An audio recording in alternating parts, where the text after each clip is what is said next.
Please allow me to begin this afternoon panel session by thanking our main sponsor, SOCAR, and our associate sponsors, BP, McDermott, ExxonMobil, ConocoPhillips, for their generosity in making possible this exciting and important exchange of ideas. I'd also like to thank the organizers who have worked so hard to bring us all together today, the Turquoise Council, USAN, the Caspian Strategy Institute, and of course the School of Advanced International Studies at Johns Hopkins University. Please join me in expressing our collective thanks to these companies and institutions and the great people who work for them. The historical memory of the Silk Road has become a symbolic icon of the interaction and cross-fertilization of a stunning variety of cultures, ethno-linguistic groups, and religions, with the ever-important nexus of commerce. This is so much the case that it has almost become a cliché for intercultural exchange to talk about the Silk Road. When it comes to the history of Azerbaijan and the Caspian Basin, however, the Silk Road is anything but a cliché. Azerbaijan is a modern nation-state whose ancient history is actually rooted in the confluence of numerous cultures and religions for which the Silk Road has become so legendary. The ancient region of Aturpatakan was a center of Zoroastrianism for centuries, stretching back to the first millennium BCE. The venerable Jewish communities of Azerbaijan have roots in the 7th century, marked by the ancient synagogue near Guba and the communities of the so-called mountain Jews, as well as the migration of Ashkenazi Jews to Baku in the 19th century. Christians, as many of you know, have also populated the region for centuries and at one time were its dominant religious tradition. The Armenian Apostolic and the Russian Orthodox churches have been the major ecclesial communities in historical Azerbaijan, with smaller Georgian Orthodox, Molokhan, and Albanian Udi churches, and more recently a small but vibrant Protestant and Roman Catholic presence. The Baha'i community has also been a significant part of the religious landscape.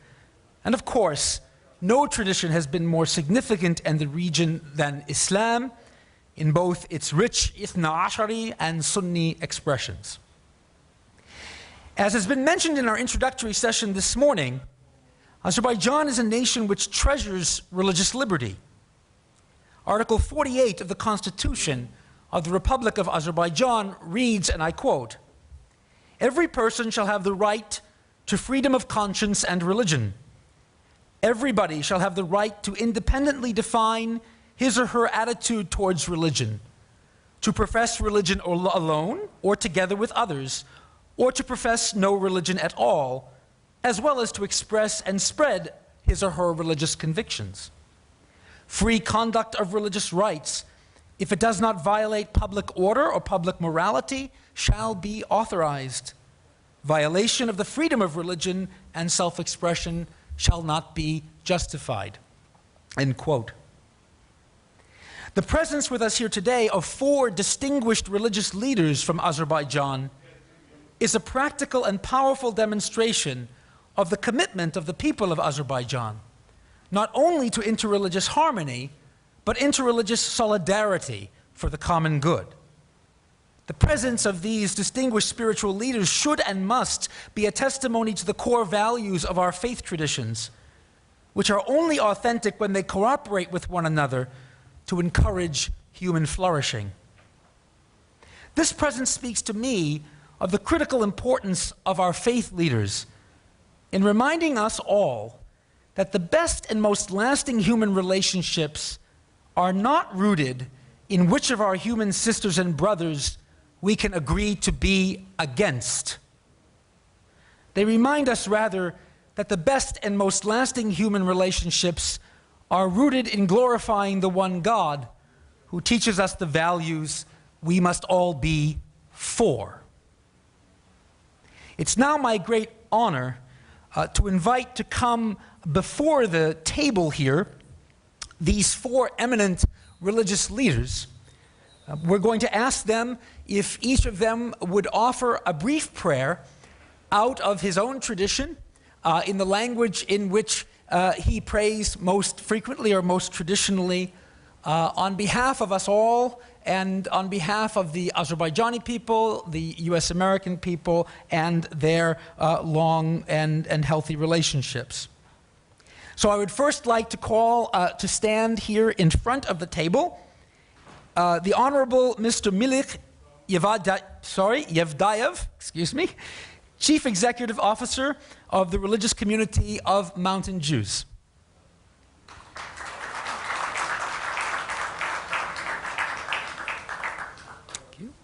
You could, yeah. And next, I would like to call to stand next to him the Honorable Father Vladimir Fekete, a religious priest of the community of the Salesians of St. John Bosco and Roman Catholic prefect of Azerbaijan.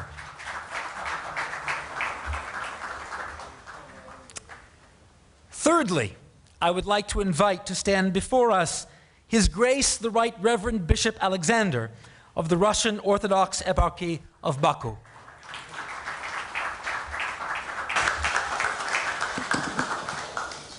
And last, but certainly not least, His Eminence Sheikh al-Islam and Grand Mufti of the Caucasus, Haji Alashukur Himmet Pashazadeh.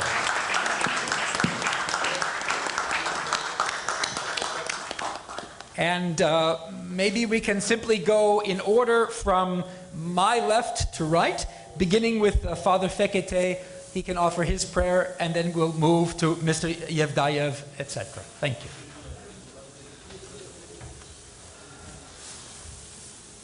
Всевышний, от имени нашей маленького общества католиков в Азербайджане, я хочу искренне молиться за этот народ, в котором мне приходилось жить 3 года, и прошу Тебя, чтобы все ценности, которые этот народ имеет, были на пользу и примером для всего мира.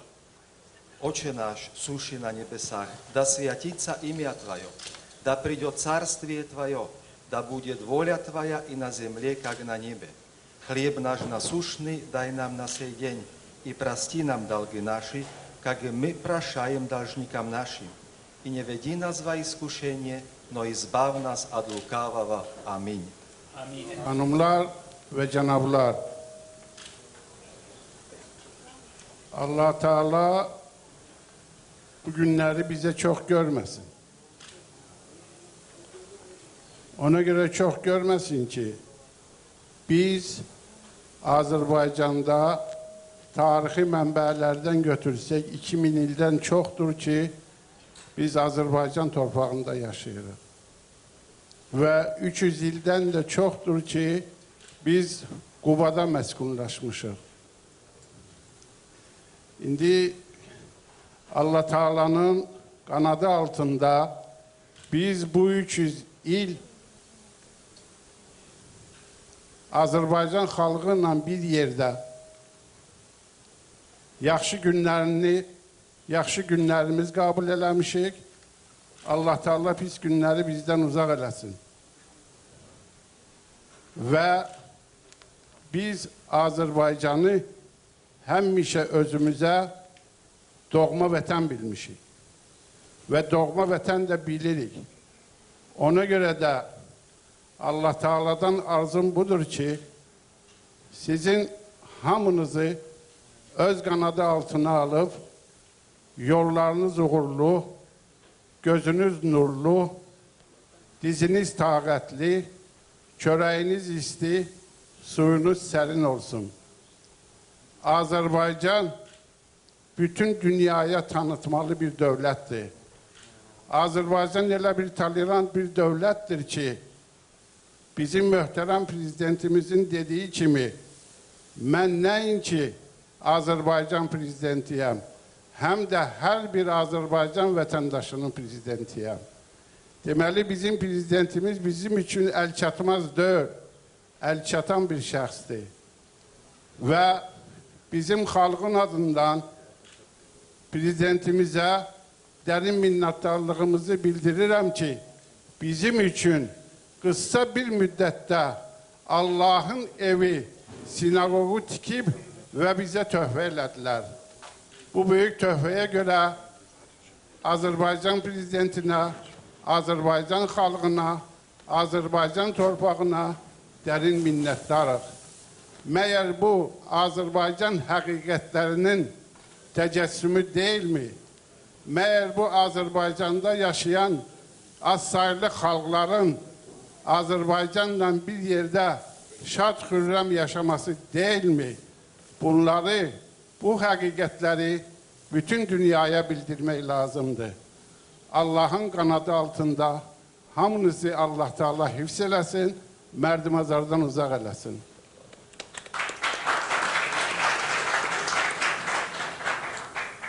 Азербайджан, как и Соединенные Штаты Америки, является страной многонациональной. Существуют разные модели взаимоотношений народов между собой. Наш создатель национального государства Гейдар Алиев такое дал определение этому. Многонациональность является нашим богатством. И у нас в стране, здесь уже отмечалось господином Скоттом о том, каковы конституционные основы Азербайджана, нет ни национальных кварталов, ни национальных улиц, ни религиозных кварталов. Все народы живут вместе и живут дружно. И поэтому христиане молятся у нас об Азербайджане как о богохранимой стране нашей. Мы молимся о президенте нашей страны, молимся о властях, молимся о воинстве нашей страны, молимся, чтобы Бог благословил нашу страну миром, изобилием и благополучием. И, конечно, высоко ценим наши межрелигиозные отношения, которые у нас являются не просто толерантными, а деловыми, конструктивными, дружескими, и мы всегда бываем вместе, какие бы мероприятия у нас не проводились. Здесь был господин Вильсон, который у нас был послом Соединенных Штатов. Он знает, что мои слова являются искренними, что это действительно так, что для нас самое главное – дружба, взаимопонимание, и, как сказал Гейдар Алиев, многонациональность – это наше богатство. И пусть Божья помощь сопутствует тем взаимоотношениям, которые наладились между Азербайджаном и Соединенными Штатами Америки. Помощи вам всем Божьей. Bismillahirrahmanirrahim. Mən bugünkü bu iclasa çox böyük önəm verirəm. Allah Teala buna, bu işləri görənlərə, rəhbərlik edənlərə, bu münasibəti düzəldən hər iki dövlətin rəhbərlərinə, istər Azərbaycan dövlətinin rəhbəri İlham Əliyev həzrətlərinə, istər Amerikanın prezidenti Obama həzrətlərinə və onunla beraber işleyenlere, kongresmenlere, hakikaten de çok. I would like to thank all the organizers who organized this event. I would like to express my appreciation to the presidents of the country, to the President of the United States, to Mr. Barack Obama and the President Ilham Aliyev for establishing these relations between two countries. Elbette bu çok vacib meseledir. Devletler arasında münasebet, Amerika büyük devlettir, özünün tarihi var, çok milletli bir devlettir. Azerbaycan baxanda Amerika'ya elbette cavan devlettir. Ama önemine göre bugünkü günde Azerbaycan'da baş veren hadiseler ve iktisadi meseleler, o cümleden medeni, manevi meseleler hiç de dünya devletleri, büyük devletlerinden geri kalmır. United States is a great country with a great history, and in comparing to United States, Azerbaijan is young country, but it's very important in terms of its economy, in terms of the actions going on in Azerbaijan. Elbette ben bir şeyh kimi 33 ilden çoktur ki bu mənsəbdəyəm. Mən Sovet dövlətinin Şeyhülislamı olmuşam. Sonraki dövrede, yani bu hayatın hamısını keçmişəm. İndi de müstakil Azerbaycan'ın, Allah Teala bana nasip edib ki, müstakil Azerbaycan'ın Şeyhülislamıyam ve ben bunun da şeref duyuram. I've been in service for 33 years. I've been a religious leader during the Soviet time, and God allowed me to become a religious leader of independent Azerbaijan, and I'm proud, I'm honored to be the religious leader of independent Azerbaijan. Onu deyə bilərəm ki, Azərbaycanda 20-yə yaxın məbəd olduqca Sovet dövlətində, indi isə 2000-ə yaxın məbədlər inkişaf eləyir. Bunun içində həm müsəlman məscidi var, həm katolik kilsəsi var, həm Yəhudi icması var, həm Xristian kilsəsi tikilmişdir. Bu, xüsusən Prezident Həzrətlərinin, İlham Əliyev Həzrətlərinin dinə olan, mənəviyyatımıza olan münasibətdən irəli gəlir. I would like to mention that during the Soviet time in Azerbaijan there were only 20 worship areas, but now there are more than 2,000, and among them there are mosques, the Orthodox Church, the Catholic Church, and also the Jewish community synagogues. And this shows it's a clear example of attention that has been granted by the President of Azerbaijan to the religion. Dilindən və dinindən asılı olmayaraq bütün dindarlara, bütün insanlara eyni şəkildə yönəldilir və eyni şəkildə münasibət bildirilir dövlət tərəfindən. Bunu biz ancaq müstəqillik dövründə bizə nəsib oldu. Biz həmişə ikinci dərəcəli vətəndaş olmuşuq. Bugün biz həqiqi vətəndaş özümüzü hiss edir. Bu bizim üçün böyük bir xoşbəxtlikdir. Regardless of religion or language, all the people are same, and they have the same treatment by state to all religions, to all ethnic groups, and we have always been the second type of group, people, citizens during the Soviet time, but now we enjoy to be the equal like others. Mən elə bilirəm ki, Azərbaycan həmişə tolerant yolu ilə irəliləyəcək, çünki onun bünövrəsini Ulu Öndər Heydər Əliyev Həzrətləri qoymuşdur və bugün də o davam eləyir. Və bir onu deyə bilərəm ki, qardaşlarım danışdılar münasibətlərdən, ondan mən danışmaq istəmirəm. Mən bir onu deyə bilərəm ki, bütün dünya dinlərinin liderləri 2010-cu ildə Azərbaycanda yığışması bu özü bir daha göstərir ki, bugünləri Azərbaycan fəqət öz nefti ilə eksport eləmir, həm öz mənəviyyatı ilə, həm mədəniyyəti ilə bugün bütün dünyaya örnek olabilir. My brothers already talked about the relations between two countries, and I don't want to go there again, but I would like to say that the convention, the gathering of all religious leaders from all around the world in Azerbaijan in 2010 shows that Azerbaijan not only exports its oil products or oil-related products, but also exports its culture, its ethnicity, and its religion.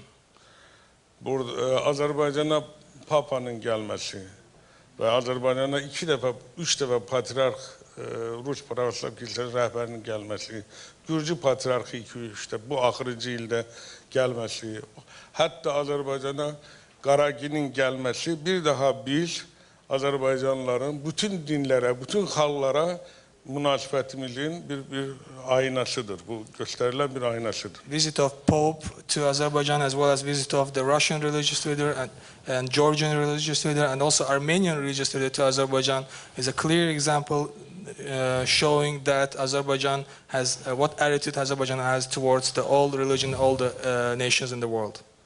Ona görə də bu günləri bu cür anlayışlar əlbəttə bu günləri senatorlar çox gözəl danışdılar və çox gözəl biz də bəhrələndik. Ola bilsin ki, biz də xalqa çatdıracağıq buradakı söhbətləri əlbəttə ki.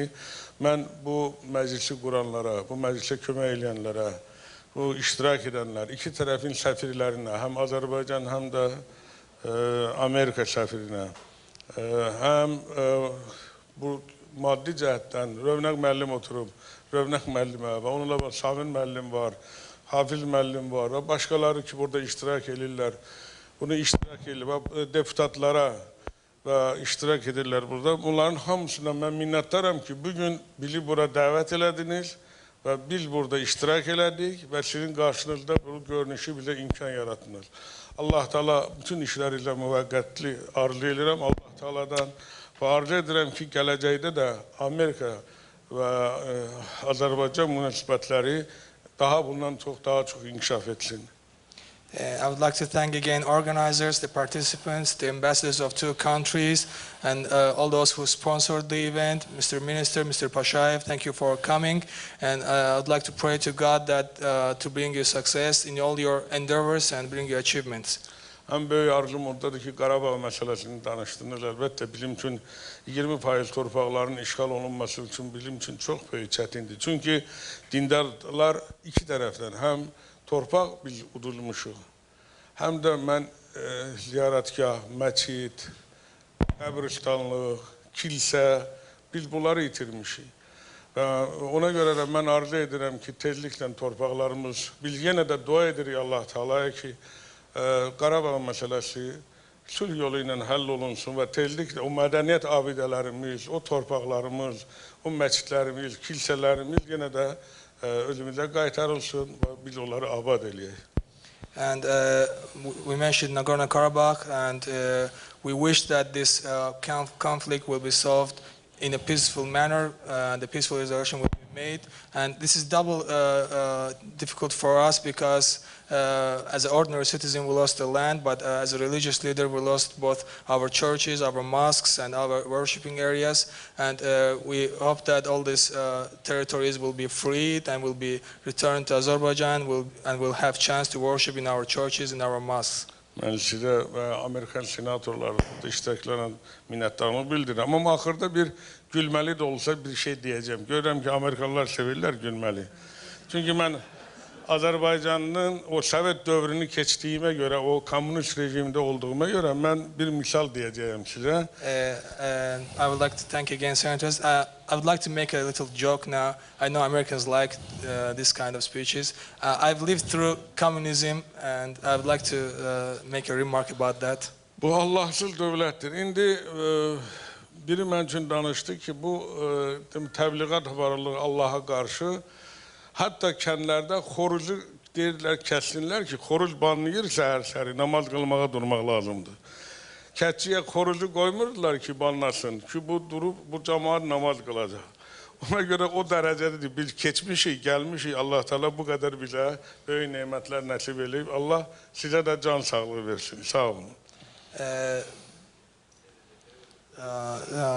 The story is that there in Azerbaijan during the Soviet time there was a propaganda against the God, and that the God didn't exist. So the cocks were during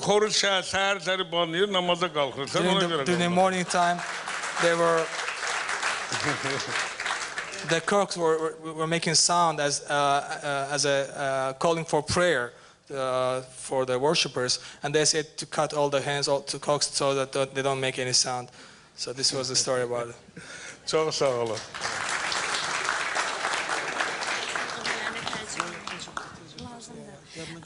Excuse us. Thank you so much, Chosan. Thank you so much for being us.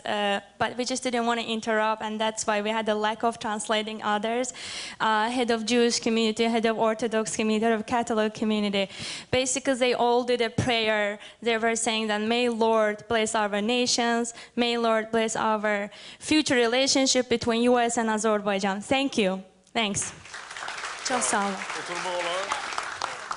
The Honorable Samad Sayedov, Member of Parliament and Chairman of the Committee on Foreign and Interparliamentary Relations of the Republic of Azerbaijan.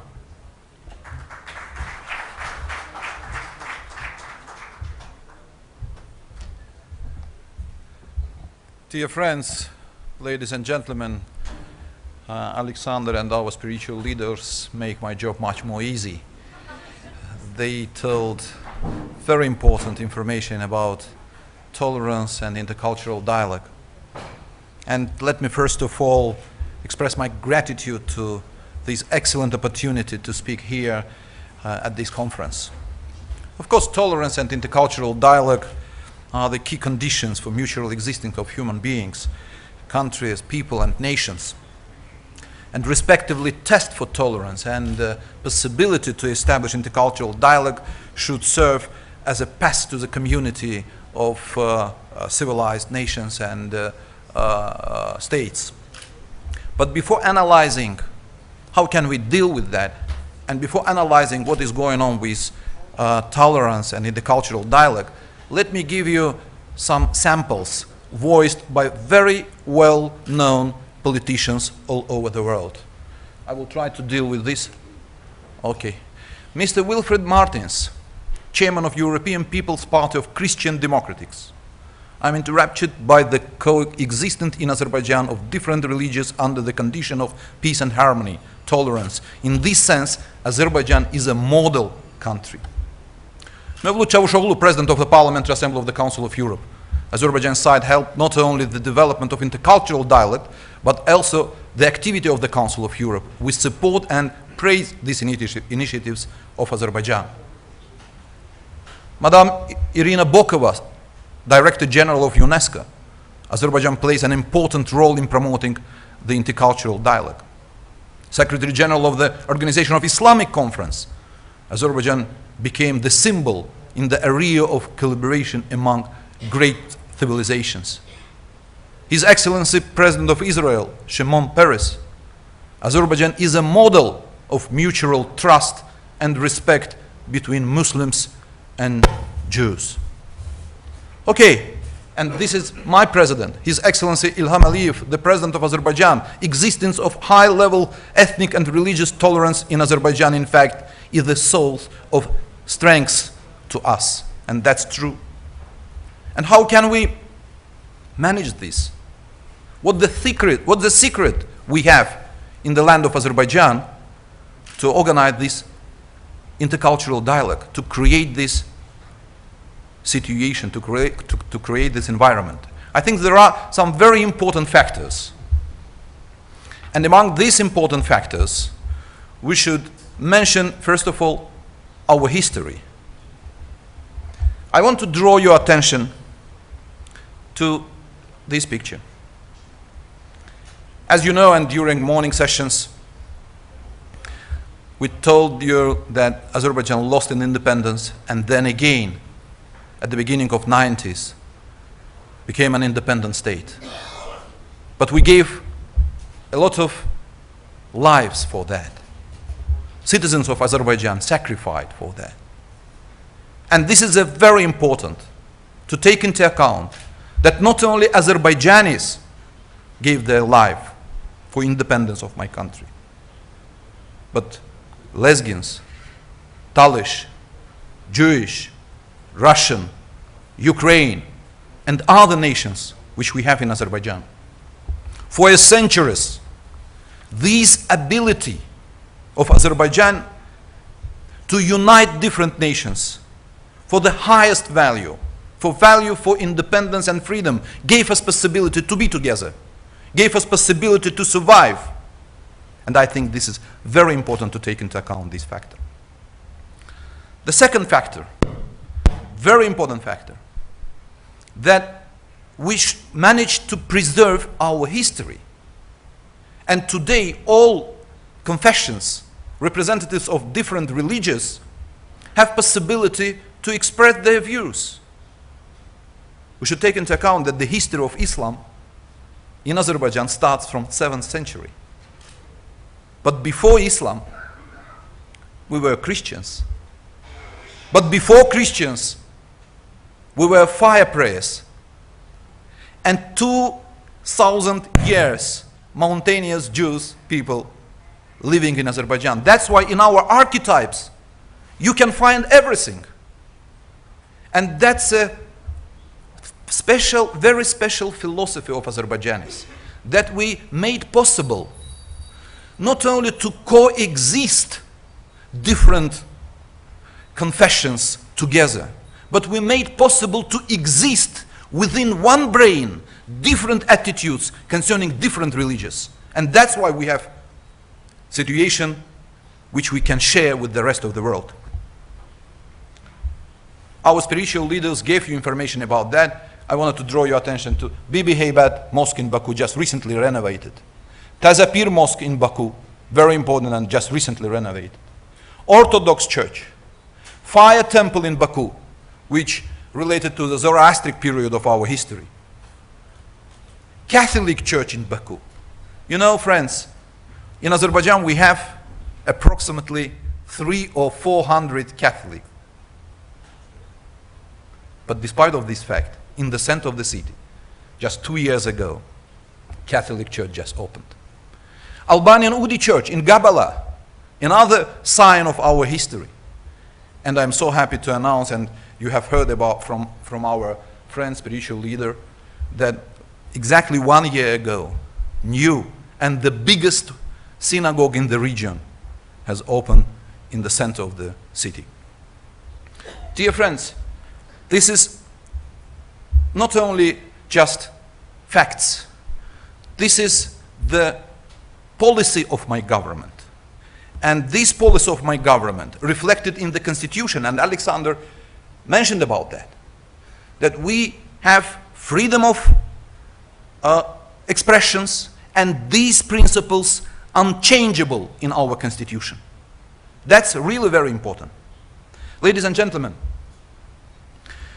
today, despite of all this very important development concerning tolerance, we can see very paradoxical situation. That intolerance, aggressiveness, unfortunately is growing in the world. How can it happen? And why it's happened?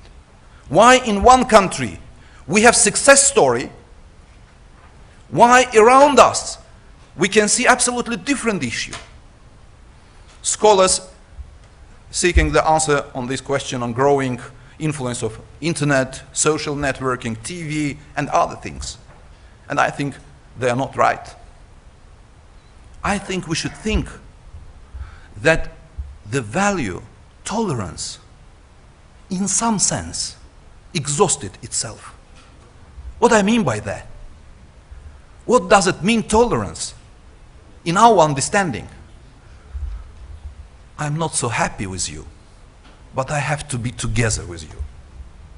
That's why just recently political leaders from Europe mentioned about the end of multiculturalism, which is absolutely wrong. And how can we deal with that?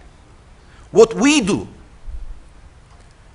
we transform tolerance as a value to the highest level, to the level of respect between each others.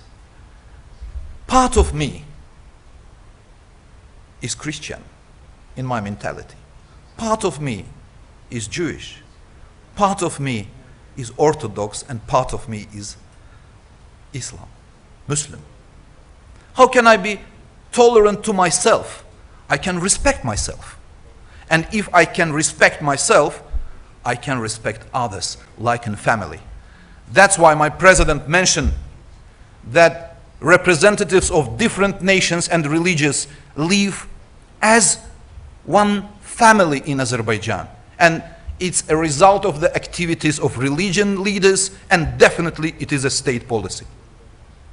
Ladies and gentlemen, when we are talking about intercultural dialogue, when we are talking about tolerance, with my great pleasure I want to mention activities of the Heydar Aliyev Foundation. First Lady of Azerbaijan has done a great job, and Heydar Aliyev Foundation implemented a lot of different projects in the vital sphere of Azerbaijan: education, culture, music, etc. You can see inauguration of Thalassemia Center. You can see that Heydar Aliyev Foundation implements school reconstruction projects in Pakistan, Romania, Georgia, Russia, and other countries. And a lot of conferences are going on and we held in Azerbaijan. Very important to understand the success story of Azerbaijan, the role of the woman. And I want to draw your attention to some figures. 49.5% of employable population in Azerbaijan are women. 20% of members of the parliament. 40% members of municipalities. 24% members of Central Election Committee. 18% of leadership of the state committees under the cabinet of the minister. Ombudswoman. Vice Speaker of Azerbaijan. And when we are talking about education, science, and other spheres, half of the population, maybe positive discrimination we can see in Azerbaijan, and we are proud of that, because this is the answer to the very difficult question which unfortunately existing in the world. Ladies and gentlemen, Azerbaijan is a full-fledged member of the Council of Europe, where we have 47 countries. But Azerbaijan is a full-fledged member of Islamic Conference, where we have 57 countries. And being a crossroad between cultures and countries, Azerbaijan and Baku city organize a lot of conferences. We united in our country more than 100 countries. And we not only organize conferences, but we share our values. We share our experience. I want to draw your attention to the linguistic map of Azerbaijan. In Azerbaijan, we have more than 20 national minorities. And I am proud that today representatives of different national minorities we have in the parliament. We have representatives of Jewish minority in the parliament. We have representative of Russian minority in the parliament. We have representative of Talish and other minorities in the parliament. And we are proud of that. And we have in the constitution another one article that each community, each minority had the right to create community. And each community has to publish in his own language textbooks. And that's why I wanted to draw your attention to the textbook in Russian, Lezgin, Turk, Talish, and other languages. And schools, education, just now, very, very important thing. In 2005, Azerbaijan joined to the Bologna Declaration, and reforms within the education system are going to implement. Vice Minister of Foreign Affairs, His Excellency Hafiz Pashayev, mentioned early in the morning about Diplomatic Academy as an example. But at the same time, communities have right to open schools, and President Aliyev just recently took part at the opening ceremony of the new Jewish school in Baku. I'm also representative of the University of Languages, and I'm so proud that at my university we have the biggest American center in Caucasian region. And I'm so proud that 2 days ago, Minister of Foreign Affairs of Israel, Mr. Lieberman, has opened Israel Center at my university. You can see.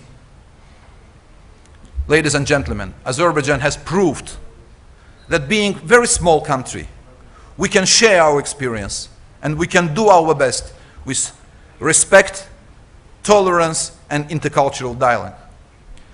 Azerbaijan has proved that Islamophobia in the West, and if I may say like that, Westophobia in the East, created by those who don't want to live in peace and harmony. And Azerbaijan has proved that together with United States of America, we can decrease the threats of fundamentalism, terror, and other things, and increase intercultural dialogue and mutual respect. Thank you very much. Very much, Mr. Sayedov. It's now my pleasure to introduce and call up to the dais the panelists for our session. Since our sponsors and organizers have gifted us with such a beautiful program booklet that contains the biographies of all our distinguished speakers, and in the interest of time, I hope you will forgive my decision to introduce our panelists by name and title only. So I would first like to call up to the dais the Honorable Michael McMahon.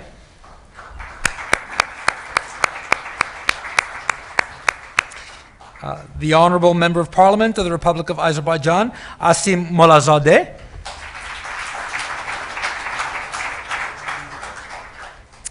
Professor Brenda Schaefer.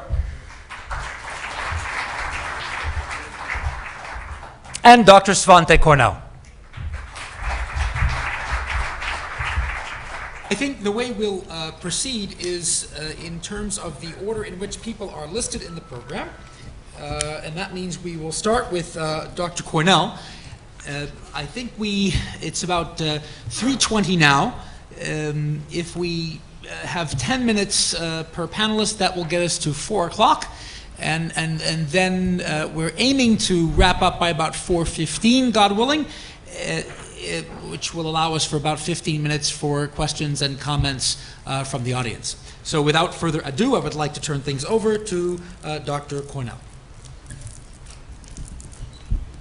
Thank you very much, and it's a pleasure to be here, and we're very honored as the Central Asia Caucasus Institute at SAIS to be part of organizing this event, although I should say that we have done very little compared to the main organizers here.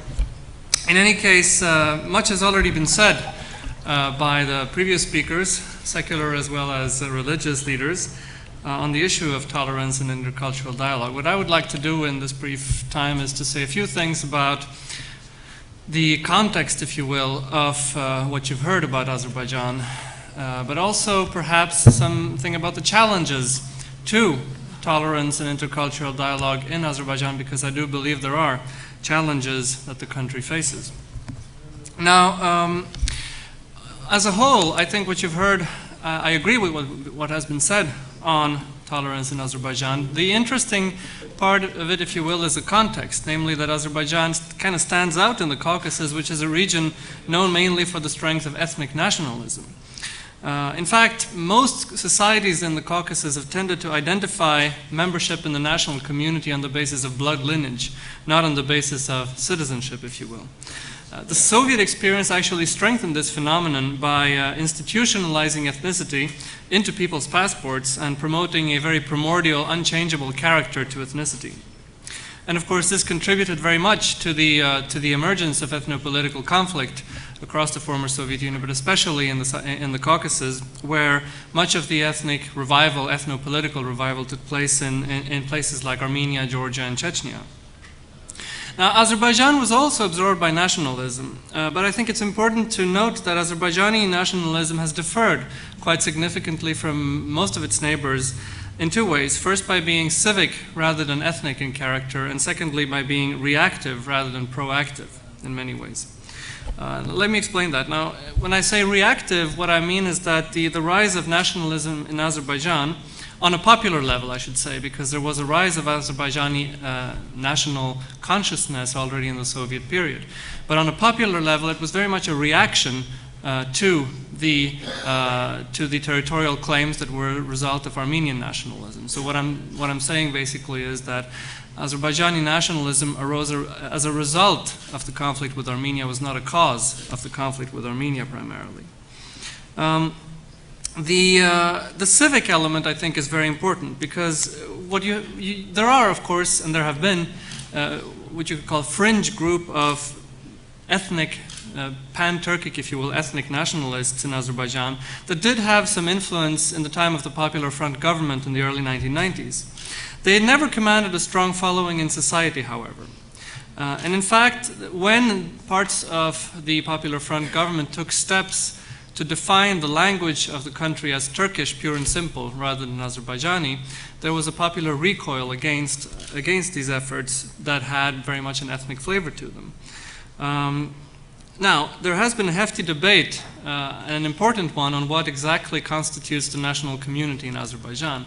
And you can see this in part in the many names that exist. For example, you hear the word Azerbaijani being used, the word Azeri, the Azerbaijani Turk or Azeri Turk. And these, if you look at the media, for example, and even among academia, you find that people tend to use these terms interchangeably. And also that the word Azeri is very often used as shorthand for the national community in Azerbaijan. But these questions are important because much like in Russia, you have terms like Ruski and Rosyani, or in Kazakhstan you would have Kazakh and Kazakhstani, where the former term refers to the very narrow ethnic community and the latter term refers to the broader national community unified by citizenship rather than ethnicity. Similarly, when you use the term Azeri or Azeri Turk, it would have a tendency to exclude people of that minority, of ethnic and religious minorities, whereas the term Azerbaijani that has been in use for over a century is an inclusive term that refers to all the citizens of the Republic of Azerbaijan. Given, of course, the map that you saw with Azerbaijan's multi-ethnic composition, this is a very important question. And you could see, for example, that in the early 90s, when the Popular Front government tended in a more Turkic nationalist direction, the Lezgin population of the north of the country refused to serve in the military, for example. Today, the defense minister of the country is of Lezgin origin. The situation is perhaps best illustrated by the recurring accusations by Turkic nationalists in the opposition that the government of Azerbaijan is populated by non-Turkic individuals. Now, the point I'm trying to make is that what you're seeing in Azerbaijan, first, both in society and in government, is an exception in this region. Just looking at Azerbaijan's main neighbors, Armenia and Georgia, have always had strong legacies of overwhelmingly defining their nation in purely ethnic terms. Armenia to this day continues to define its national community in this way. The notion of a mono-ethnic nation is very much prevalent in Armenia. Georgia, similarly until very recently, was dominated by the idea that Georgian ethnicity and Georgian citizenship were somehow similar, were somehow united, and that the minorities in Georgia did not easily fit into that, into the country. It should be noted that the courageous efforts by the current Saakashvili administration for the past 7 or 8 years have been to change the very conception of being Georgian to a civic one.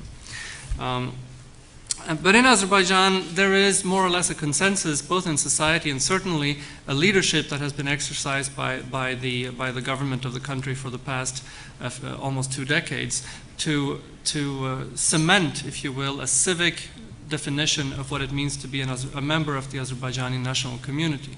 Something where Azerbaijan was very much ahead of the rest of the region, or the rest of the Caucasus. And actually, looking at things that are happening in places like Hungary today, you could say very much ahead of parts of the European Union. Now, there are 2 things that made this possible. One, as I said, is that the Azerbaijani society for long has been receptive to the idea of an inclusive national community. The other one is that the government of the country has had an unequivocal policy in this regard. I think it's important, what you're hearing in this panel is important because the issue of tolerance and intercultural relations is not one that is often related in the discourse regarding Azerbaijan in the West.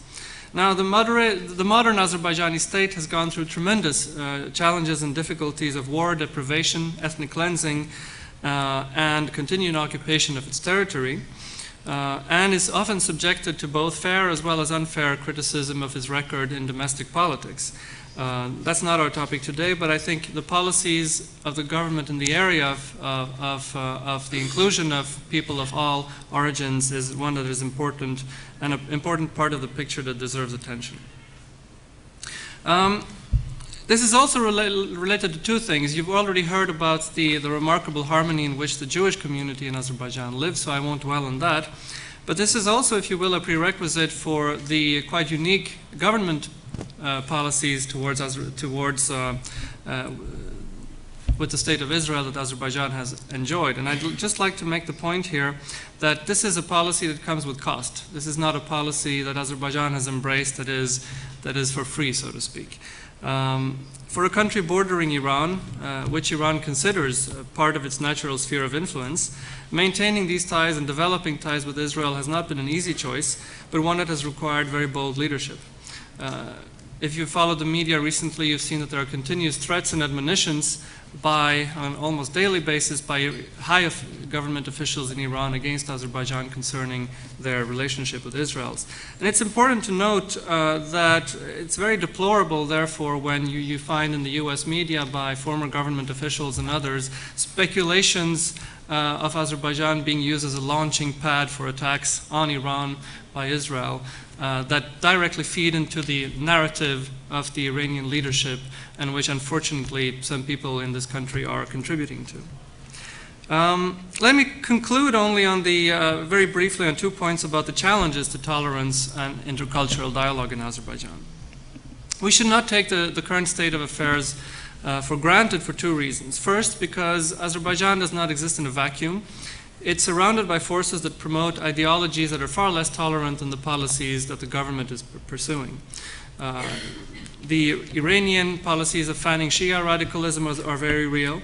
The policies by religious groups linked to Saudi Arabia, to the North Caucasus, as well as to Turkey, that also have ideological approaches that differ very much to the government of Azerbaijan and much less tolerant should also be noted. And the competition between Shia and Sunni radicalism in Azerbaijan threatens to undermine the harmony between which these two communities have been existing in the country. And the government is walking a tightrope trying to respond to that problem. Finally, harmony and tolerance in the country are threatened, I believe, by the unresolved status of the conflict over Nagorno-Karabakh. The ethnic cleansing, the refugee problem, and the continued occupation of Azerbaijani territories, and especially what appears to almost all Azerbaijanis as the indifference of the world to this problem, cannot help but create a bulge of ethnic nationalism among the youth in Azerbaijan, which, of course, is a factor that threatens to undermine the very harmony and intercultural positive relations that have been spoken about today. And I think, therefore, it's very important to note that the positive achievements of Azerbaijan, in order to be sustained, cannot exist in a vacuum, but the indifference of the world to some of these problems needs to be addressed. Thank you.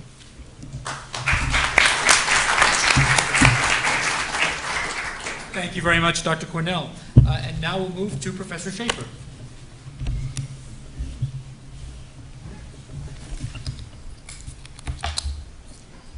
I disagree. I disagree that Azerbaijan is a tolerant nation, because tolerant would imply that you do some favor, that you make some sort of concession by being tolerant to these ethnic minorities, to these religious minorities. Azerbaijan actually celebrates its minorities. I don't know any place in the world that suffered such a war, had so many refugees, lost territory, and still says that it misses the Armenian minority in Baku. Azerbaijan does not consider its ethnic minorities guests, foreigners, some sort of welcomed addition. They're complete equal citizens. And in fact, if there probably wasn't the international discourse on interculturalism, multiculturalism, they probably wouldn't even think about this issue, because in Azerbaijan, it's very natural that people of different origin with different cultural traditions live as citizens, as Svante pointed out, with a civic identity of the same place. Azerbaijan does not only have freedom of religion for different groups, it also has freedom from religion. And we find very few societies in the world where actually a person has the right not only to be a member of a religious community, but also to go to school and not be indoctrinated with religion. And even on this level, where Azerbaijan is this unique place where you have also freedom from religion, I think even the United States hasn't always respected Azerbaijan's individual model of religion and state relations. But what do the Azerbaijanis learn from this? From learning from this nation that embodies different religious groups, different ethnic groups, what does it learn from the international system? It learns from the international system that the international system rewards violence. If you lose territory, if you're upset about some disjustice in the world, and you use terror, you blow up buses, you blow up cafes, you blow up schools, the UN will listen to you. You will get a Nobel Peace Prize. You will be out there in the international arena. But if you're like the Azerbaijanis, and for 20 years, 850,000 refugees, 20% of their territory, if you wait for resolution after resolution, if you go to one OSCE and UN and Minsk group and every different forum, and you bring pictures and you show what has happened after 20 years in terms of the Nagorno-Karabakh conflict? Nothing. And I'm not advocating violence. I'm advocating the international system to change and saying that we're going to start listening not just to those conflicts where people have used terrorism against civil targets to call attention to their needs. Our priorities will be where actually there is ripeness to solve the conflict. And actually, I think the first people who in line to have their conflicts resolved should be precisely those nations that don't employ violence. And the lack of employment of violence isn't something that just came out of culture. It's also connected to leadership. Young people, when they decide if they're going to put TNT on their bodies and blow themselves up and go on a bus, they don't do it just on their own. They do it on places where it's legitimate. And I believe the government of Azerbaijan in the past 20 years has made a very clear message to the refugees that as much as they've suffered, as much as they've been disenfranchised, violence is not the way to attain what they want to attain. And the international system has to meet it in the other way. Azerbaijan does live in a tricky neighborhood, and it is very threatening to its neighbors, not only because of its close association with the United States, also because of its close and its strong ties that it wants to be part of the West in security and economics, politically, but also because it's such a free place. It's such a place that you can come to Baku, anyone who comes there, and you see it's become the new the new Switzerland, in a sense that you can come there and find people from Israel and from Iran and from Qatar and from the US, and everyone hanging out at the same place, dressed in different ways. And this, of course, is very threatening to closed societies, especially to neighboring societies. Of course, it's even more threatening when, for instance, in neighboring Iran, a third of the population is ethnic Azerbaijani, and of course there are many informal ties between these two sides. So we've heard today a number of wonderful praising from almost every speaker, praising the US-Azerbaijani relationship. Every American that's come up here and spoken has praised how important Azerbaijan is. But I say we need a few deeds from the United States. And as we start our third decade of relations between the United States and Azerbaijan, I'm going to ask for two small things. Don't have to resolve the whole Nagorno-Karabakh conflict. You don't have to launch in the next month the whole southern corridor.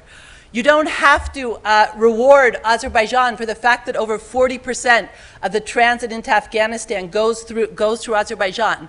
Let's ask for two very limited things that seem the most natural things between friends. The first thing is a US ambassador in Azerbaijan on a regular basis, a high-level, permanent ambassador. Doesn't that seem simple? Second, the US Congress, I'm not saying resolve Nagorno-Karabakh. Stop earmarking money for the Nagorno-Karabakh occupied district. I know of no region in the world where the US Congress earmarks money for an area under foreign occupation. I can't even imagine that the US Congress, with all its support for Israel, would ever earmark money for Jewish settlements in the West Bank. So I'm calling for the US Congress just to one symbolic act to stop earmarking money for the occupied territories.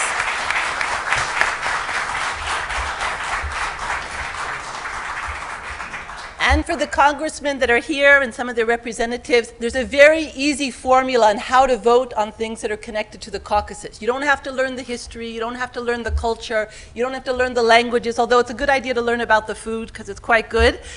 All you have to do when you vote is just think, is this in the US national interest or not? That's the formula. When I go to vote right now, am I voting for the United States or not voting for the United States? And I thank Ambassador Pashayev for this paraphrase of this sentence. That's the formula. When you sit down to vote, does this help the United States or not? You don't have to worry about the rest. The rest will be good for Azerbaijan.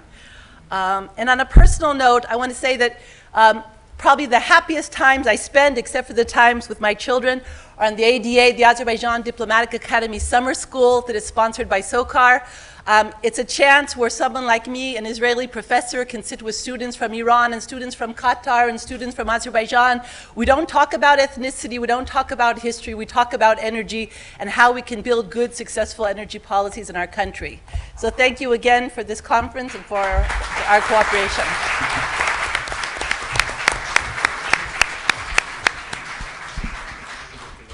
Thank you, Professor Schaefer, and thank you for finishing 1 minute short of time. And now I'd like to turn the microphone over to Asim Mullazadeh. Thank you, Scott. Ladies and gentlemen, it was a very, very interesting presentation, and I understood that we in Azerbaijan were different. Why we are different? Why it's happened? Why Azerbaijan became first secular state in Islamic world? Why Azerbaijan produced first symphony in Islamic world, first opera, first ballet, first jazz band was in the late 20s in Baku. And before communists closed and banned jazz, we had a jazz school in Azerbaijan. Why it's happened? I think there were two factors. One factor that Azerbaijan, my friends spoke about the tolerance. I agree with Brenda, that's not tolerance. We always lived in brotherhood because we always had a feeling of pain. Jews came to Azerbaijan after pogroms in Europe and Russia. Polish Center of Independence in Russian Empire, based in Baku. And they constructed a lot of buildings during the first oil boom in Azerbaijan, and first drilling in history of oil by Potocki happened in Baku. We understood that there were violations of rights of Catholics in the Russian Empire, but in Azerbaijan they lived in peace and brotherhood. Jews lived in peace and brotherhood. And also, I think there were other factors why we could create first multi-party parliament. More than 90 years ago, in Azerbaijan, Muslim populated country, there were democracy, there were freedom of media, there were different political parties. And as soon as we had a chance for independence, Azerbaijan became an independent after Soviet Union. And it's happened because one of the major feelings which Azerbaijani people have, it's a feeling of freedom. Freedom is important for us because our rights were violated.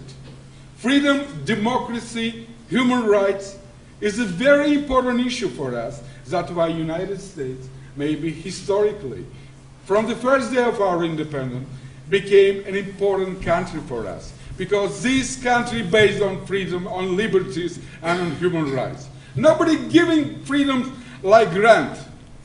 Americans fighting for that.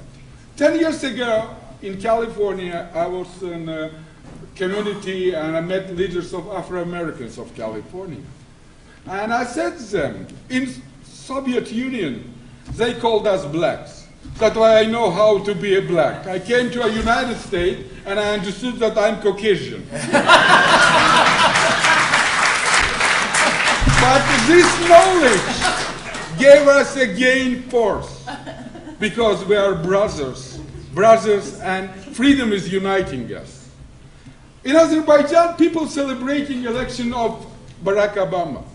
It was a great symbol for us because smart, well-educated, strong man can rule democratic country. And it's important for Azerbaijan. Every ethnic minority in Azerbaijan know any smart, talented man can rule this country.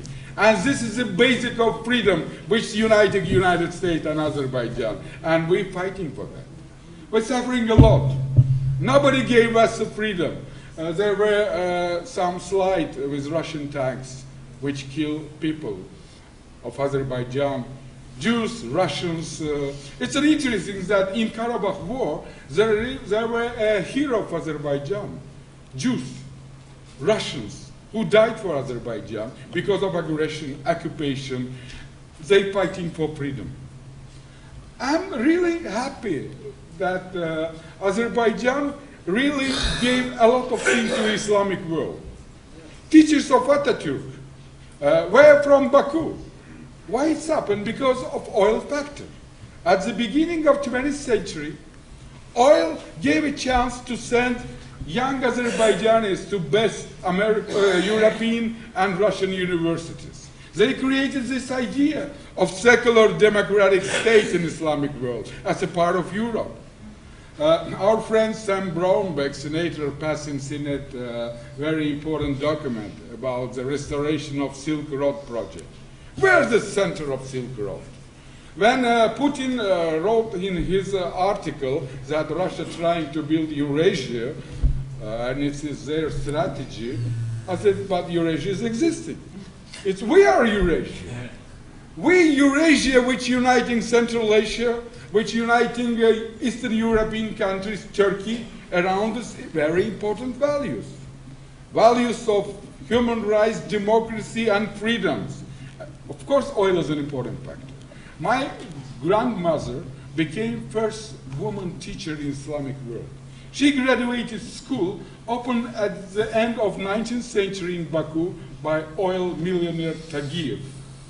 And right now, we're proud that in Azerbaijan, woman became first in Islamic world, first actress, first movie actress, first ballet actress in Islamic world by Azerbaijani woman. And right now we have parliamentarians, we have members in municipality, but the most important factor because when women have a leading role in politics, in society, in civil society, it's making country democratic. And this is our value. It's a value which we're sharing with the United States of America. Madam Bundeskanzler says that multiculturalism over in Europe. There were Breivik who killed people of different skin color in Norway. It's a very pity tragedy. But multiculturalism is alive in Azerbaijan and here in the United States of America. Because we understand that this type of mix of culture, making us stronger, making us smarter, making us free. And that's why we're here in the United States. I'm visiting many American states, southern states, now I'm going to Illinois, because everywhere, sorry, my friends, members from Hill, but real America, in American state, they understanding us much more better. Because America is a country of freedom, and we came from Azerbaijan to share your values and to be together when we're combating terror, when we're bringing energy security to the world, and believe me, Eurasia and Silk Road system is not only trade and energy. First of all, it's values. Values of freedom, democracy, and human rights. Let's work together on it. Thank you very much.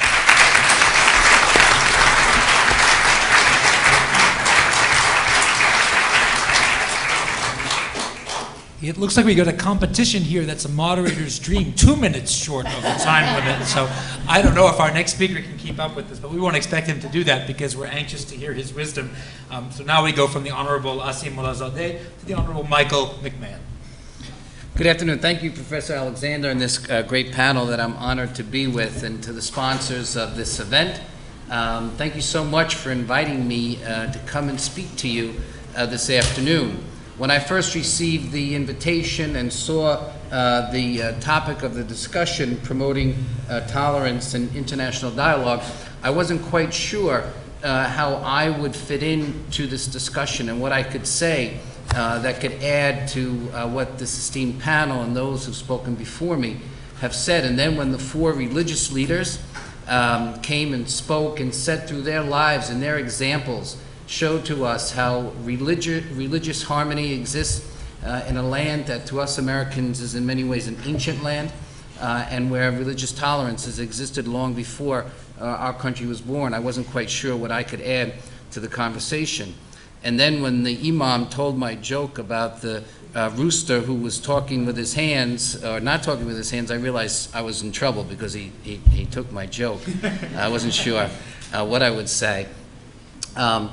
But when Professor Schaefer talked about an issue, well, then I thought, okay, before I get to that, I thought maybe they wanted me to sing my song and I could enter it into the Eurovision concert competition for the song of the century. I guess it's taking place, but no one's asked me to sing. So I wondered what I would say. But then when Professor Schaefer spoke about things that have happened on Capitol Hill, and things that have happened in American foreign policy over these last months and years, and at the same time we compare it to the very knowledge and sort of the inexorable truth that is spoken here this afternoon, that Azerbaijan is a land of religious harmony, tolerance, if you will, if I can still use that word, and it's a place in an incredibly difficult neighborhood, where in some ways when we grow as a country as we did in America, somewhat isolated from the rest of the world as our history shows, in some ways it's easier to follow a path of tolerance because you don't have the pressures from outside forces. But when you're a country that's sandwiched between Iran and Russia, the former Soviet Union, you realize how difficult it must be every day to promote religious understandings.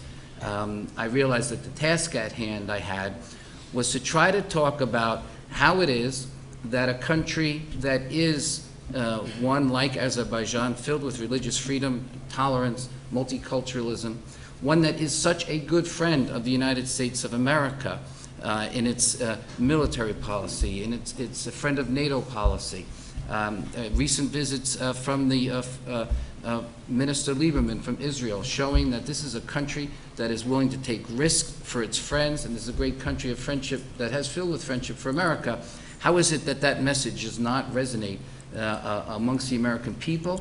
It is out in the streets, you're right, Minister, but it's also not heard so well in Congress, and why is that? And then when Professor Schaefer hit on a note that is very annoying to me, actually, that we do not have in this moment in time a minister, an ambassador, a true representative of the United States of America in Baku because of local politics, because of local partisanship. It's truly unacceptable. In February, I actually wrote a story or an opinion in The Hill on this very topic, because for me, as someone who's been in the American government, it is an unacceptable situation.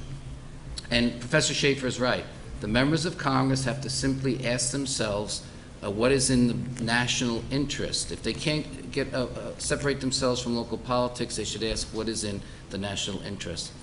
And I thought what I would do in just a few minutes is tell my story, how I came to this knowledge, and maybe that could be sort of a resolution of what we take from this conference, what we all have to do moving forward to try to get that word out in our country and amongst our leadership on Capitol Hill.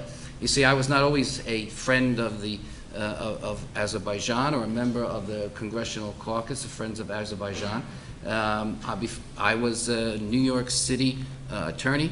I was a New York City councilman dealing with very local, mundane issues. And because of some very unusual circumstances, in 2008, I found myself elected to the United States House of Representatives. Because I come from a place like New York City, which is, we like to call Baku West, because it is truly a melting pot.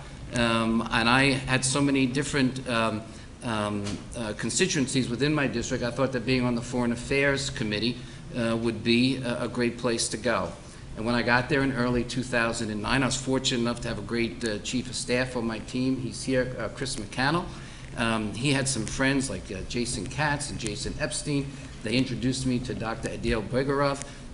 We went and talked to people from Azerbaijan, people like Rovshan and the former ambassador, the current ambassador who we visited when he was out in Los Angeles. And we started to develop friendships and have conversations and understand and learn the issue.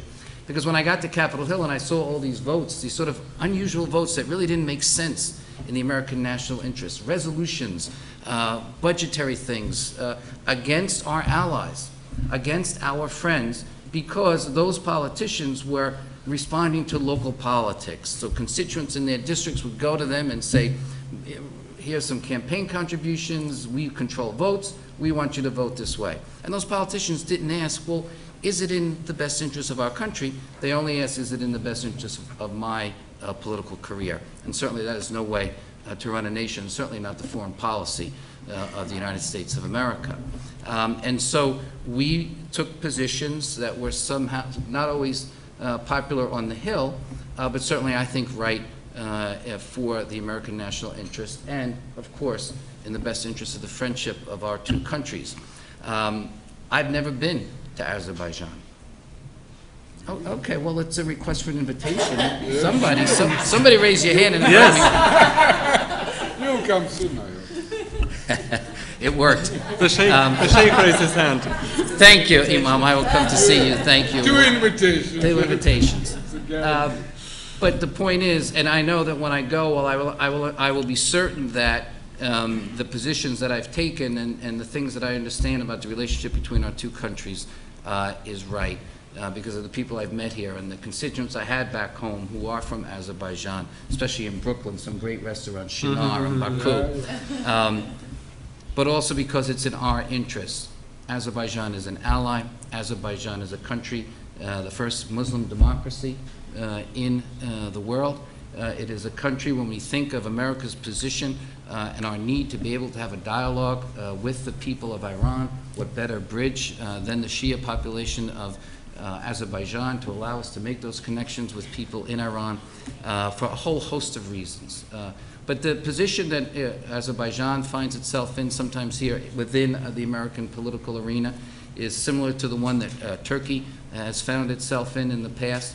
And I think that's being addressed through grassroots operations and efforts by Turkish Americans, and I know now Azerbaijan will make the progress as well. I met a wonderful young man, I just want to say his name because he's exactly the solution to the problem. His name is Elchin Abdullayev. Are you here, Elchin? Yeah. There he is. So he's a senior at George Mason University. He's the president of the Azerbaijani Youth of America across college campuses. He is getting out the very simple message that we heard here today, that Azerbaijan is exactly what we say it is, a friend of the United States, an example of democracy and religious togetherness and harmony, and that is something, that is a message that we have to all resolve to bring out to the American people, because when the American people understand that better, and Americans are not good at understanding the world. That is, we're sometimes naive and not informed. I thought as a former member of Congress I'd get extra time. I'll give him my minute. You want to yield in your minute? No, we never yield. So when, I will conclude by saying this. This afternoon at the luncheon and before, I sort of heard a message which was, Azerbaijan is so important to America because of its energy resources, and the fact that it can serve as a source and transit point for energy to come to the West. That might be true.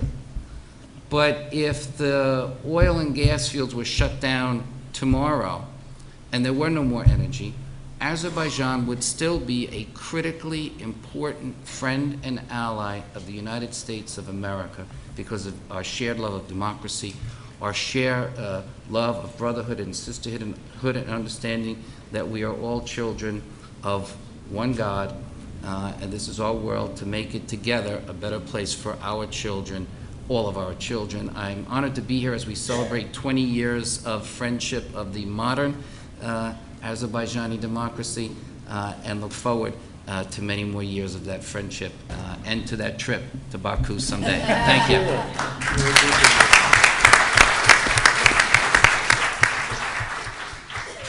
Thank you so much, Mr. McMahon. I want to also thank all the panelists for keeping to their time limits and for giving us really some rich fare.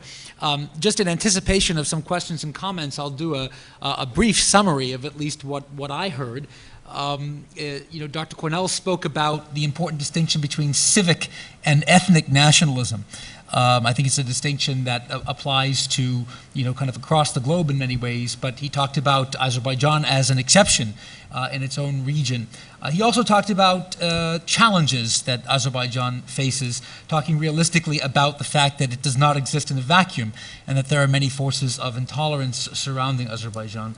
Also, of course, the Nagorno-Karabakh situation and the need to transform that conflict so that conflict, like other conflicts around the world, doesn't begin to operate as a cancer that corrodes the efforts of building a strong civic society. Professor Schaefer said, not tolerance really when we're talking about Azerbaijan, but a natural celebration of diversity. Exemplified even by a celebration of the memory of the Armenian minority of Baku, even in the light of all that's gone on in recent history. International systems, she said, reward violence, and she sort of asked the question that I thought was really profound. I'm kind of putting words in her mouth, but would Azerbaijani leaders receive a Nobel Peace Prize for staving off some of the violence that has beset other similarly diverse societies by pursuing more long-term methods of social transformation and conflict resolution? She also talked about needing two things in the U.S., actually three: a permanent U.S. ambassador in Azerbaijan, stopping the monetary earmarks for the occupied territories of Nagorno-Karabakh, and also, this principle of in constructing U.S. foreign policy, ask not what a special interest group in your constituency wants, but ask what's best for the United States. The Honorable Asim Olazadeh echoed so eloquently that Azerbaijan has always been Eurasia. I say echoed because that's kind of been a theme that we've been touching upon in one way or another this entire day. He was basically saying that what the West calls multiculturalism is in the social DNA of the Azerbaijani people. And was also critiquing the word tolerance, with which I just add a little footnote here. I don't know much Turkish, and I don't know, how the word tolerance in English got into the program. But I do know that in the writings of a leading Turkish Muslim scholar, who's a great inspiration to many people, Fethullah Gülen, the word that often gets translated as tolerance is hoşgörü. Which I'm always telling my students comes from two roots, hoş meaning good, and görmek meaning to see. So this word in Turkish, hoşgörü, means to see the other in a good light, or to see the goodness in the others. So if we really replace the word tolerance with hoşgörü, I think we can see that that's been an important part of the social fabric of the people of the region of Azerbaijan for many centuries. And then finally, the Honorable Michael McMahon talking about the importance of getting the message of what's happening in Azerbaijan out, to the U.S. public, and equally important, or as a part of that, to the Congress, so they can be more aware of this story. And in addition to the other points of wisdom that were in his presentation, I especially appreciated the note on which he ended. That the best and most meaningful of relationships between people are not exclusively based on sort of a kind of reciprocity of self-interests, but sort of are based on, I guess, the real source of self-interest, which is shared moral values. And I'm always wondering when the advocates of realpolitik in foreign policy won't one day realize that the essence of realpolitik and the essence of self-interest is actually treating one's neighbors and one's friends morally and with moral convictions. So on that note, we've got about 15 minutes now for any questions or comments. I really ask that your questions be questions, and that if you want to make a comment, you make your comments brief. What I'd like to do also is maybe take 3 at a time, so that we can be as inclusive as possible in terms of getting some of the richness and wisdom that's out there in the audience. So that if we could take the first 3, I'll rely on my friend with the microphone to go around. The first 3, we'll take your comment or question, I'll write them down, and then we'll go to our panelists and ask them to respond. First, I'd like to ask Dr. Carnel. You mentioned how the Azerbaijani government is specifying that they identify as a civic nation, but it seems to me from Mr. Samet, who also explained that individuals and groups are kind of living in groups in certain areas, and what is the government doing to bring them together and to work together? I understand it's saying we want civic instead of ethnic, but what is actually being done? I just want to get your insight. Thank you very much. Let's go to the second. Yes, thank you. I intentionally kept this question for this panel. I want to ask academicians, not someone with an official title next to its name, because I'm sure I'm not going to get an honest answer from them. The fact that Azerbaijan is the new member of UN Security Council and how well the United States cooperate with Azerbaijan in the framework of that council has been mentioned as an asset to our relationship. What I want to ask your opinion on, we all know that Azerbaijan got elected after a great struggle, so to speak, after long, long elections of 17 rounds of voting. I was there, I was counting, we were all cheering. And we know for the fact that during those 17 rounds, the United States vote did not go to Azerbaijan. So it may not be a very popular question, but if you could give us your insight. Is that directed to the whole panel, or whoever? Okay, thank Two very different issues. What is being talked about in Europe is actually the failure of multiculturalism. And if you look at what's happening with the continued segregated urban areas of the major European cities, and the fact that large elements of the immigrant or second generation mainly populations of European cities do not seem to see themselves as members of the national community, do not seem to integrate into the values of the national community, I think we can speak about a failure of multiculturalism.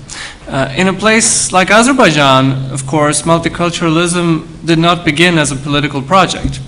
It was something that was embraced by the government, but I don't think the Azerbaijani president or the Azerbaijani government has ever, and I've been mistaken, used the term multiculturalism, which is, you know, a second half of the 20th century innovation by sociologists and political scientists. It is something that came natural out of the society because these people had lived alongside one another for a very long time through various states that had, you know, existed one after the other. And the modern Republic of Azerbaijan decided that it would embrace this diversity, not go in the direction of an ethnically defined nation in spite of the conflict in which it was founded, in spite of the Soviet legacy. Now, in terms of, therefore, I'm not sure whether the government, to what extent the government has considered that it should do what it should do to integrate people. But I would say this, that I think that the Azerbaijani government has been working on, for example, unified educational curricula and establishing the very principle of equality of its citizens. If these citizens continue to live in groups, and I'm not sure to the extent they are, because you see across the Azerbaijani workplaces that I have visited, be it the government workplaces or private workplaces, you find people working alongside each other that are of a variety of origins. Perhaps other speakers, Brenda or others, could address this better than I can. You know, interacting or multiculturalism doesn't mean the same culture.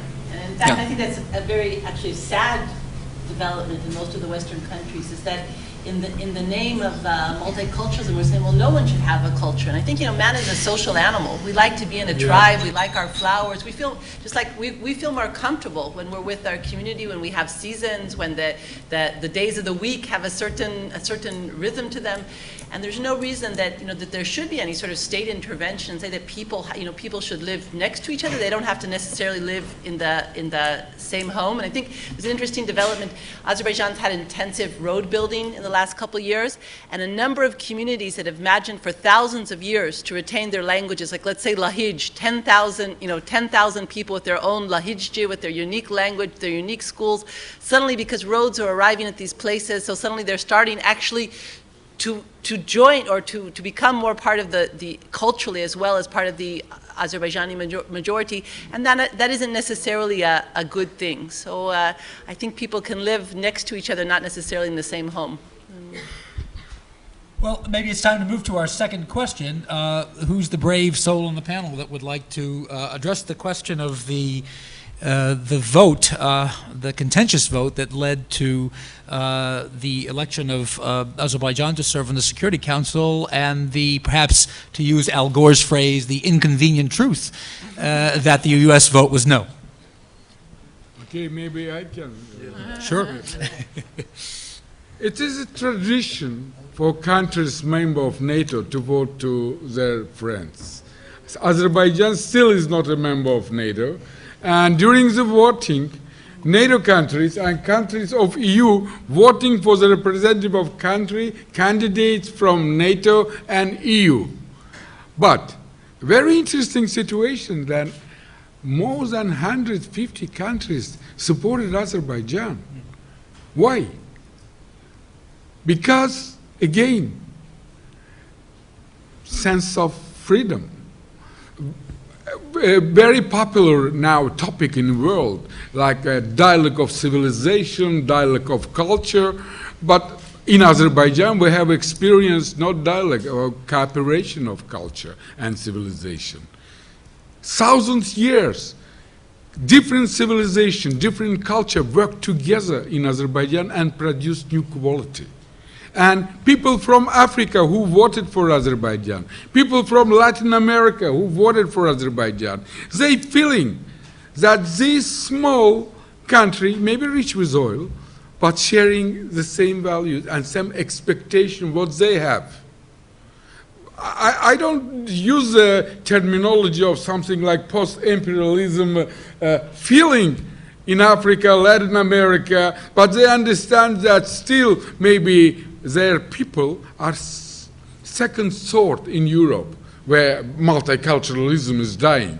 But nobody telling why there is not a school for Turkish immigrant or for African immigrants in Germany or in many other countries. Samet Seyidov showed that in Baku we opened a Jewish school, they learning Hebrew. In Baku, Muslim populated country, and they have a chance to raise in Azerbaijan Jewish culture, language, everything. It's our benefit. When we even trying that Azerbaijani kids should learn many languages. When President Peres came to Baku to language university at my constituency, and when 25 young Azerbaijani students spoke with him Hebrew, he said, "Are you Jews?" They said, "No, we're Azerbaijani." But it's an Israeli center, and we're learning together with our Jewish friends this language. That's why I think that these small countries of post-colonial world supported us, because we also are post-colonial country, post-totalitarian country with a sense of freedom, and we can unite with our Euro-Atlantic friends later when we will strong enough. Thank you. Thank you. Mr. Seyidov. Able not only to speak about multiculturalism, but the time has come for Azerbaijan to share our experience with the rest of the world. I asked Mr. Cameron during the Parliamentary Assembly session why he told about the end of multiculturalism. His understanding of multiculturalism and our understanding of multiculturalism absolutely different. We are thinking that nations should respect and, as Brenda said, should celebrate relations between each other. They are thinking, still thinking, about the finding solution of problems between minorities. That's an absolutely different approach. That's a first. Concerning the elections in the United Nations.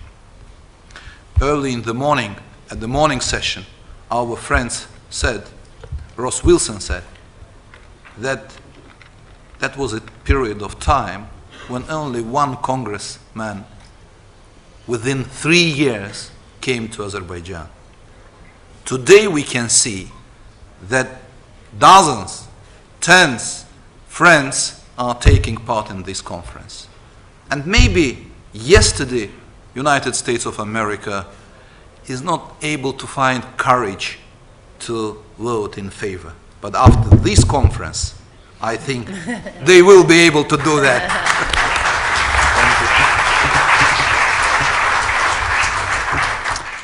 Thank you. With the short time we have left, I just wanted to take maybe the privilege of the moderator and risk never being invited to a conference like this again, to ask a question as a U.S. American and as a Roman Catholic. And the question has to do with a broader understanding of what I would prefer to call interculturality, or sort of mutuality and self-reflexivity between cultures and peoples and nations. What I would like to ask is, what kind of friend who lives at a great distance from a particular family or group, asks that group to stake their friendship in a kind of fierce oppositionality with their most immediate neighbors?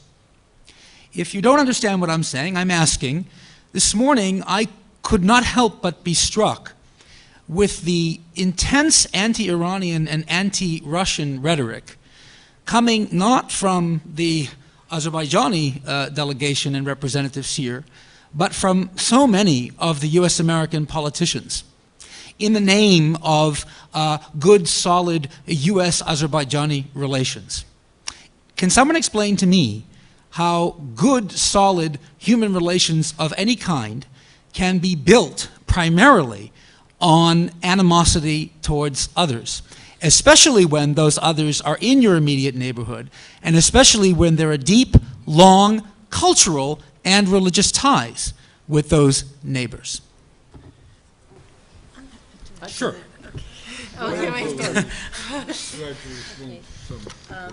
You know, I think we need to correct something here, because it's not that the U.S. pushes Azerbaijan into some sort of confrontation with Iran, that if not, there'd just be this, celebrating, dancing Lezginka together and everyone would be happy, right? The question is from the beginning, from the day that Azerbaijan was born.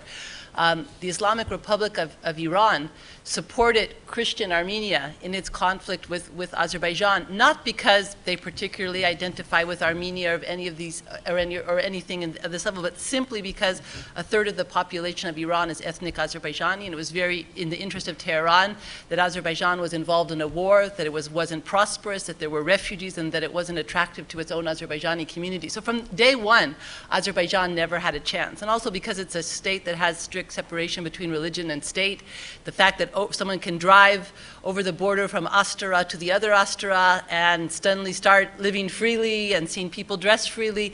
And of course, this has implications for Iran itself. So from Iran, from its pure regime stability, has always been antagonistic and hostile to Azerbaijan. This isn't just about, U.S. There's no U.S. pressure on Azerbaijan. And also, I think this is Azerbaijan's choice, that it does not, that it wants to be, it does not want to see nuclear proliferation in the world. This is its own policy. This is not something that a friend has asked it to do. So in this sense, and another aspect also that we see in recent years, Tehran acts actively to destabilize Azerbaijan, to attack Azerbaijani government targets, Azerbaijani citizens. It takes advantage of and we have to ask ourselves even a very big question for, of course we all want democracy, we all want open society, but many illiberal societies, non-democratic societies, take advantage of open societies they take advantage of the democratic system just to destabilize them and just to promote illiberal goals. So it's not a question just of the solidarity with the United States. Just an idea. We need the same speeches about Iran and Russia, not here in Washington, but there. We need a strong presence of the United States in our part of the world. Azerbaijan is not big enough to resist to Russian offensive or Iranian offensive. We need American strong presence, and America help us protect our independence on the very turbulent period of our history. United States help us to start oil projects, build pipelines. We had such a pressure, and we need United States continuation of that. Help us to construct Trans-Caspian pipelines, again, many other issues, security issues. But I was in Yerevan last year, and I saw mosques in Yerevan under control of Iranians. In Karabakh, in Shusha city, mosque was completely destroyed. Together with Armenian MPs, we came to Baku. I took them to Armenian church in the center of Baku and showed them old Armenian library in Baku, which is under specific humidity condition, air conditioning, etc. They started crying. Asim, we are barbarians, it's shame. You saw what's happened to mosque in Shusha, and you show me a good Armenian church in Baku. But you have to forgive us because Armenia lost an independence. Armenian transport industry, a lot of things privatized by Russia. And big Russian troops in Armenia. And they're trying to explain me that this aggression was not only Armenian aggression, also Iranian or maybe Russian aggression. If we look to the map of Soviet military base in our territory, it was First Army in Transnistria, and there is a Transnistrian conflict. Military bases in Georgia. In Karabakh, there were Regiment 366. And still military criminals who kill in Khojaly women, children, we could not invite them to Hague Tribunal. Because when societies not have a chance for justice in that type of things, again these crimes against civil people will continue. We have a now tribunal for Kosovo. We had a tribunal for many Balkan issues, but not justice for Khojaly. And again, I don't know, Russia, Iran, or somebody can do it again.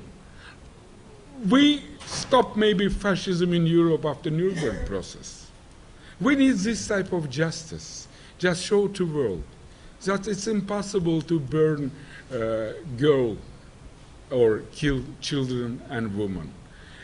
And in this situation, we in our small post-Soviet, post-totalitarian countries, waiting for strong American support for freedom, democracy, and our values. Please help us stop any conflicts. We cannot do it, and we cannot do it alone against Russia or Iran and any other states. That's why not speaking here in Washington, but presence in our part of the world more important for us. Thank you. Well, on a much smaller scale, lest anyone lose hope that there is no justice in the world, just a few minutes ago, the moderator got his notice that he had to bring the panel to an end. So there is justice, at least on a small scale, that shines through sometimes. I want to thank our panelists. I ask you to join me in thanking them, and I want to personally, on their behalf, thank you for participating in this session. Thank you.